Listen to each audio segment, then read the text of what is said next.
Hi, welcome back to HardReset.Info channel. In this video, I want to show you how to view activity rings history in Health application. On your iPhone, you want to open Health application, and now you want to tap Browse tab at the bottom side of the screen. And now let's go to category with your activity.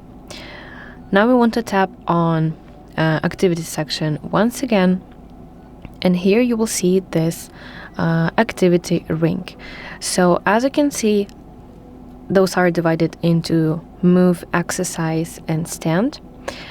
And on the graph, you can swipe to see previous days, like this, or you can simply tap. You can select by days, weeks, month, 6 months, or year. So that is basically it. I really hope that this video helps you. If so, please like this video and subscribe to our channel to see more content like this.